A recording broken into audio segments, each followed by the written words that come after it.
Hey folks, this is Matt Rainwater, and today we're going to be reading episode 64 of Trailer Park Warlock. Now, this is the first of the last two episodes of season 2. And I would call this episode denouement. In other words, this is just like the final bow on top of the package. All the T's crossed, all the I's dotted, so to speak. And let's get started, right? We've gone all this way through season 2, and now let's bring it all home. So, Trailer Park Warlock, our way back home. That night in the arena, Henry and Leah asked if we'd stay at the estate for a bit to help around with some things. They're excited to be free of Pointu, but Hampton was a different story. This whole thing with Hampton makes me sad. I mean, I wrote this and I still feel kind of sad about it. Poor guy was taking Pointu's disappearance pretty hard. I'm sorry, Mr. Baker, did my master ever speak of me in the will of abandon? Of course he did. That old bastard loved the hell out of you. That was a bald-faced lie, of course. He'd said a couple of things to me in there, but Hampton never came up even once. So I had mentioned this earlier, I think last episode. Sorry to derail for a moment, but Jake is like. There were a lot of people who were commenting on this scene that were saying Jake is super. They were feeling hot for Jake, basically. I'll get into that a little bit later after we finish this episode. On the other hand, it was plain as day that Pointu loved the hell out of his familiar. But was also sure as sunshine was that everybody else had moved on at full speed. Baker, I've got a bloody armoire that ain't moving herself. Guess that means my break time's over. Do tell them I'll be helping again shortly. Henry and Leah had the estate now, and they wanted it out of their lives as fast as they could. Never imagined such a thing could happen to us, Cassette. And who'd blame them, really, after all they'd been through? Henry had stuck through thick and thin with Pointu, but still managed to get the short end of the stick somehow. Gotta say, I never could have figured out what the situation was with y'all. It was terrible, is what it was. I'd be lying to negate Jack's hand in it, but he was a different person before Jessica Revenstone came into his life. He fled the pirate's life quickly after receiving transfiguration from her, and I followed him to the States. The gambling parlors turned wildly profitable, and life seemed as one continuous celebration. But still I could not shake the feeling that Jessica had a cruel air about her. And then the hunters came back. Resentful soldiers back from a war they could not possibly win, looking for a scapegoat. We all became that scapegoat. Years of bloody conflict proved fruitless and tragic against them, so Jessica tried a different strategy. In secret, and with Pointu's resources, she formed the Abyssian Church. So we see Hampton here taking that picture for himself. The idea was such that if you cannot beat the hunters, then gambit on their friends and families, offer them what they so resented. The church spread with the rapidity of a plague. She had transfigured thousands in a year's time. There were too many dearly beloveds who resembled the hunter's hated enemy, and so many hunters became transfigured shortly after. There was but one problem. Baita, she came to call me. A vampire by any other name, really. But we were a conundrum to the faith of magically transfigured feeders. Leah and I quickly became mocked as heathens by the church. Jack bargained with Revenstone. We were to act as his servants, keep up appearances to placate the church. I still believe he wished to protect us, Jake, but what was an appearance did not remain so forever. So we're going to cut here a bit. Dude, that's heavy. Tell me about it.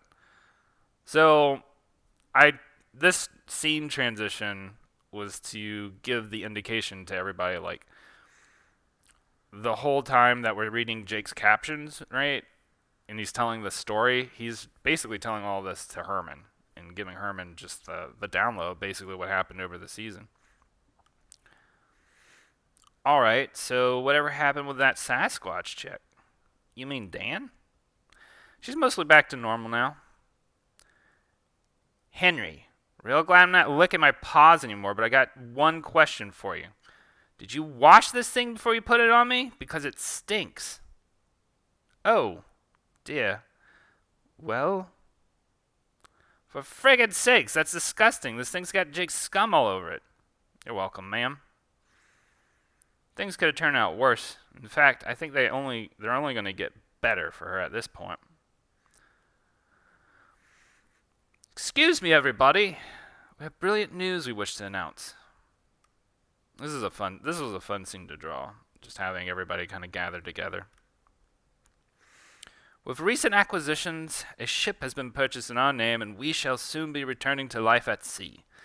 Consequently, we are seeking a crew at this time. Will there be any daring volunteers in this room? If I get to dress like that, count me in, bud. You just got yourself a damn cook. Swash. I like that interaction between Hampton and Dan.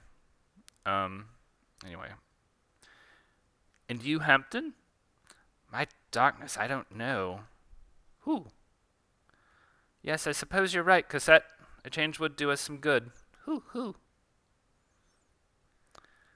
And what of you three strapping young sailors? I've got my own business I need to get back to, but thanks.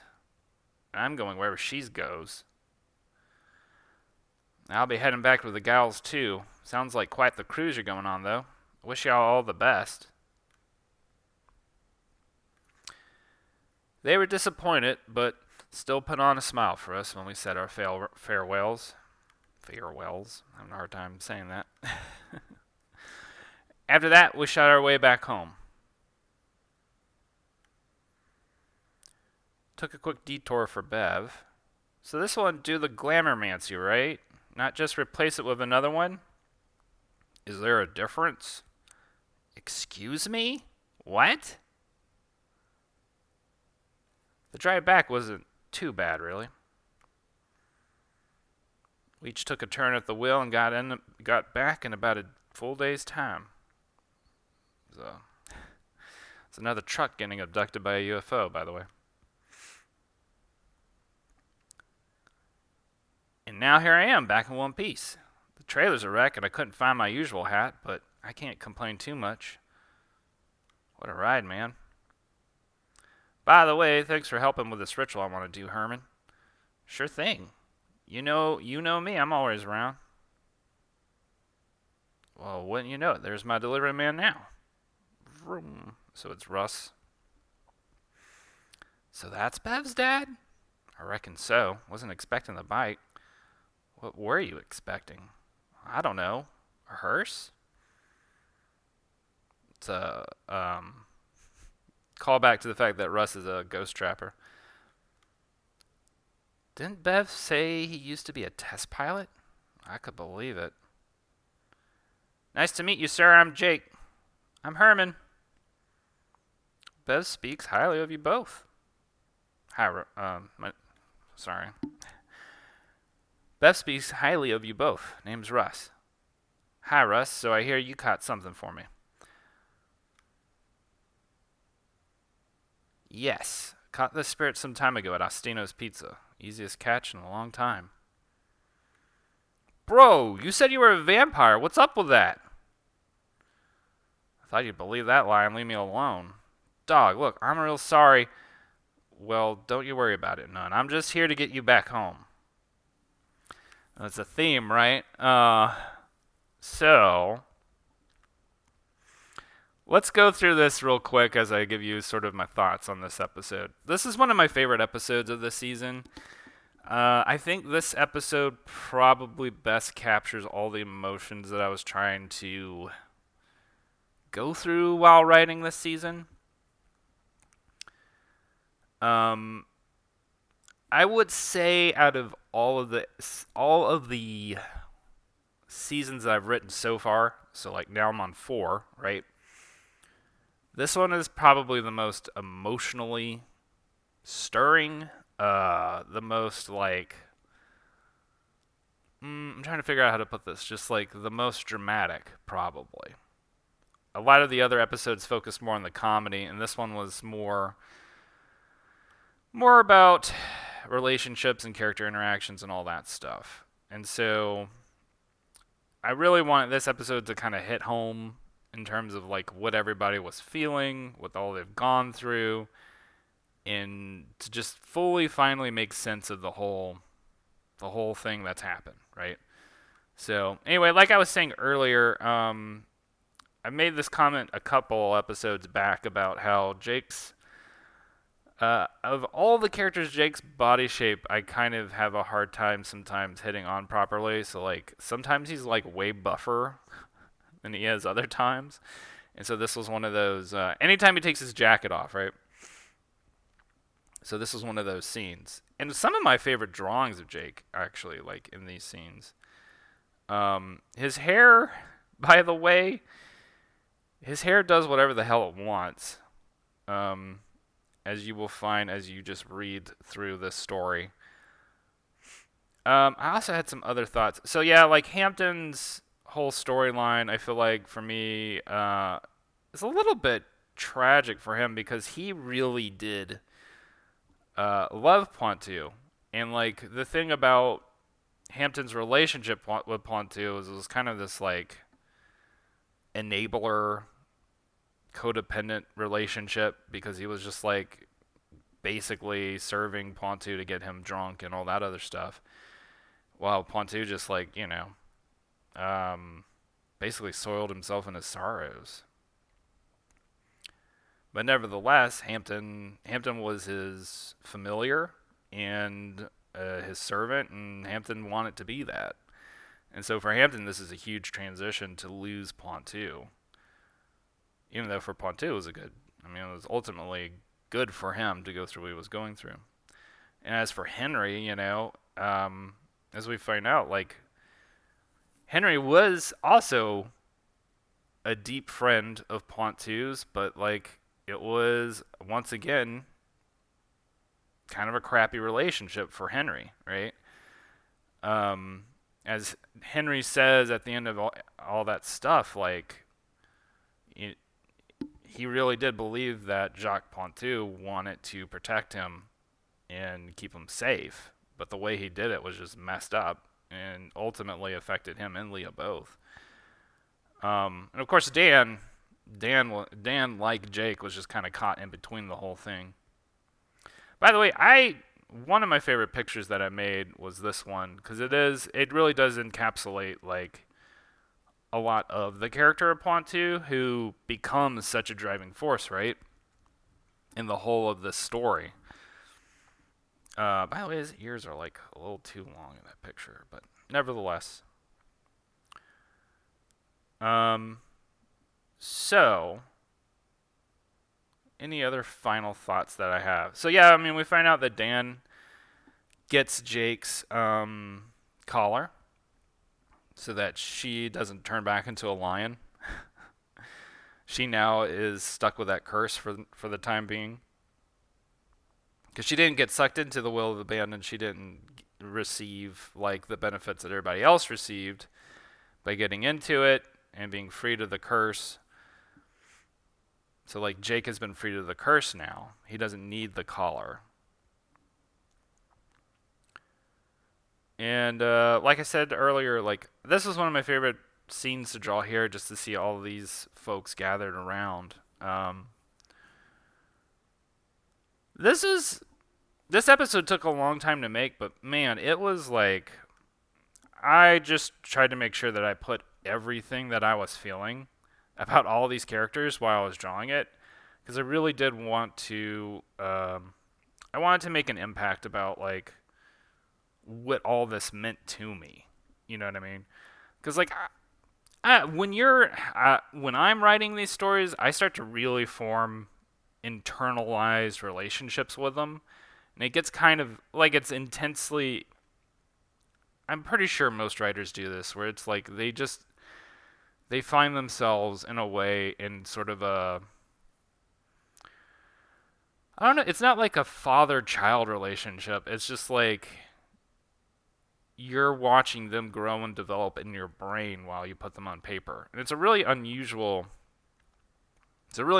kind of relationship, and it's unusual, and I mean, on a certain level it's unusual to call it a relationship, but like you really do form bonds with these characters as you create them. So anyway, going further on, I like this episode a lot, as y'all can tell clearly. One other thing I wanted to touch on, so like Bev finally gets cleared of her glamourmancy that allowed her to be disguised as a feeder. Although there are some questions as to whether or not it's just further glamourmancy covering over glamourmancy. And yeah, that's it for now. The next episode, we will see Jake and Herman and Russ together for the first time. This will not be the only time that happens. Clearly, this is something that I wanted to develop in season 3, and further develop in season 3, and also further develop in season 4. But we'll get to that when we get to that, right? For now, I'm gonna leave y'all with those thoughts. Thanks for watching these. Thanks for sticking around and letting me read this story to y'all. As always, y'all can read Trailer Park Warlock on Webtoon. And if you want to talk to me about this story, if you have thoughts, ideas, some feedback, certainly always happy to hear it. And you can do so. Comments on this video. Like and subscribe if you will. That'd be great. But also, you can talk to me on Twitter. On Twitter, it's at MattJRainwater. On Instagram, it's at Matthew Rainwater. On Patreon.com, it's patreon.com/MattJRainwater. And I promise you, I don't bite. I like to have conversations with people. I like to talk about storytelling, art, music. Music's kind of my jam right now. Just whatever. Anyway, y'all have a good one, and we will talk again soon. All right? Later. I gotta find the button here. Later.